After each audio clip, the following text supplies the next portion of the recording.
I've been saying it all week. Major storm is coming into British Columbia coast today, Friday, the 26th of September, and it's going to have snow in the north. It's going to have big rain. It's going to have big wind. We got special weather statements for the Caribou. Could see some power outages and things like that. I've been warning you all week. It's been frustrating. My last 3 videos on this channel have had 100 views. I don't know what to do anymore. Sometimes people, I can't survive off the ad revenue that 100 views generates. So, I don't know. Do people want me to still be the weatherman or not? Make the podcast last night. 2 hours of good content with storm chasers on it. 100 plus views. I'm spinning my wheels in the dirt here, folks. Don't know what I'm doing. Nonetheless, I'm going to give you a short video today. Short because I'm annoyed that my videos aren't being watched. Here's your update for the day. Here's your weather forecast. There it is. This is bad news. My God. Falling out right now. Anything could happen. Get on! Wow. I'll watch the video later. They try mopping this. Like, share, subscribe, tell a friend. Don't take your weatherman for granted. He's here every day talking, trying his best to keep you in the knowledge. The circuit. Okay, 100 mils between now and Saturday for Zabalas, Tassie. Strong Pacific storm tracking off Haida Gwaii will bring heavy rain to the region. If you go up north coast there, we're looking at 90 kilometer hour winds over exposed coastal sections. A vigorous Pacific frontal systems impacting BC coast, bringing strong southerly winds to the central coast today. Strengthening southerly winds will reach 90. Meanwhile, in the central interior, which includes Chilcotin, Stewart, Nechako, Prince George, North and South Peace River, even on the other side of the mountains as well. Caribou, 100 Mile, Williston, and McGregor this afternoon and tonight. Strong wind gusts leading to potential broken tree limbs and power outages are expected. Motorists, especially in high-profile vehicles, may expect hazardous driving conditions on highways subject to crosswinds. You might have your vehicle toppled over if you got a big truck or whatever. Wind should gradually ease overnight. Still an air quality statement up in Choco, I think, and this strong wind over off of crazy winds going on off of Hudson Bay up to 110 on this location right here, this island. Of course, our big concern this afternoon's wind gusts, peak wind gusts. We have areas where we're going to be looking well over 100 kilometers an hour north of Haida Gwaii. Some of that approaching the northern island tip could see maybe gusts of 100 up there. As you can see, this 58 kilometer an hour reading off this little weather station here gives us a good idea. 72 gust, right? 68 gusts. So we got some pretty strong gusts. 76 gusts from a ship out there. 63 steadies. 89 gusts down there off the coast of Vancouver Island. 74 gust, and maybe nothing too crazy yet in the interior. Sure, but what are we expecting later this afternoon? We are expecting some of these wind gusts to really pick up and maybe topple some trees, knocked out some power, maybe have a branch come down on the power. 77, 60s. So some of these could really gust next level when that comes through. So that's what we'll be watching for today. Those wind gusts to pick up through the afternoon, and then later into the evening, that should make its way into the piece. All right, here's GFS modeling so far today. The 12Z GFS, we have large, deep, powerful low to the north of Haida Gwaii up there, 960 millibars. I mean, that is a rocking storm. That is so deep. That is so low. That's a very, very low central pressure, my friends. Very strong storm. You can see the tight lines there, the tight isobars that show you high wind, high wind. When you see the tight isobars, you know that it's going to be windy there. It's like looking at a topographical map. Here we got the purples and we got the blues showing you some snowfall in the north coast mountains, the coast mountains, also the central northern interior of British Columbia. Heavy rainfall on the coast. You can see this ribbon of moisture tailing in behind. Boom, slamming in. Coast mountains taking some pretty good time. Snow, yeah, definitely some snow in there.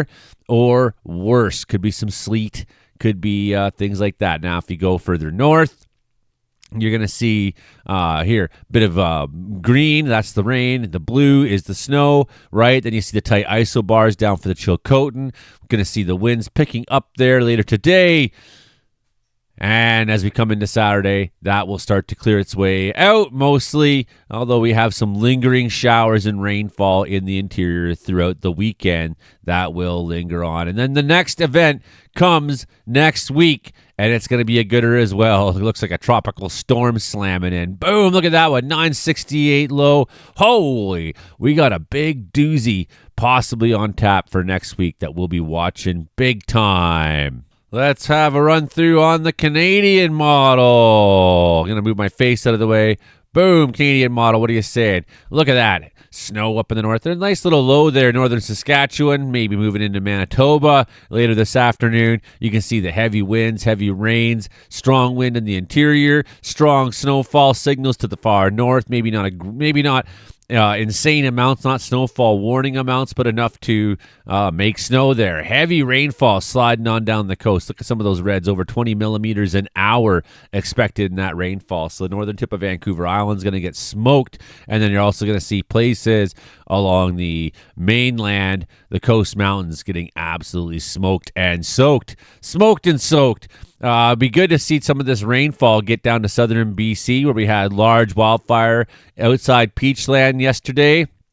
And I'm sure it's still a risk today with these heavy winds. There's been some evacuations. I don't have a great deal of information on that story this morning. I'm not here to really talk about that. Here just to talk about how the weekend's going to start off with garbage and misery. Garbage and misery for everybody. Okay, well, now you get kind of the impression we're looking halfway through Saturday. Let's go back to Friday afternoon, have another good look at some of these crazy values.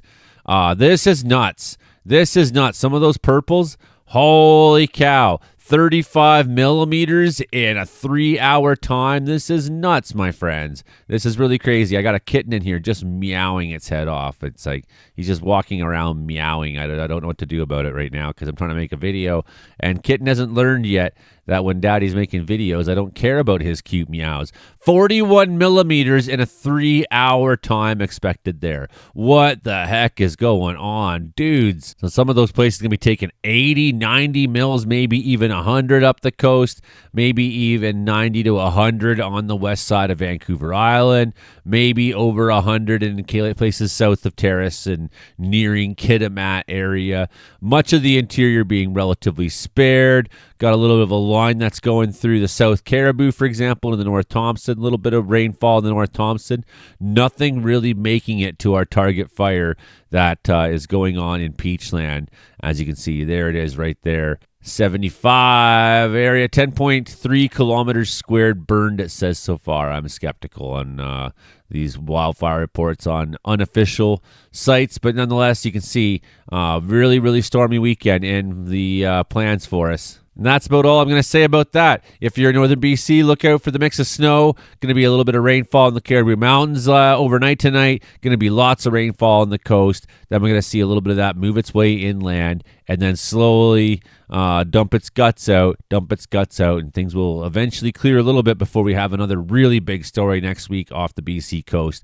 There you go, late Saturday afternoon. There's that band of moisture that we were talking about, rainfall in the South Caribou, North Thompson, places like that, but really sparing areas that could certainly use some rainfall right now. Okay, that's the show. Please support your local weatherman. I'm trying my best to keep this channel alive. I'm trying my best to make forecasts that are relevant. I'm trying my best to make content that's interesting, original, unique to British Columbia mountains and interior. I'm struggling to make my bills, ends meet after several really good months. The summer's always really good. It's like boom time for the Weather Channel here. And then suddenly we get into fall and it's like, boom, the weather stories drop off. People's interest drops off. There's nothing crazy on fire anymore.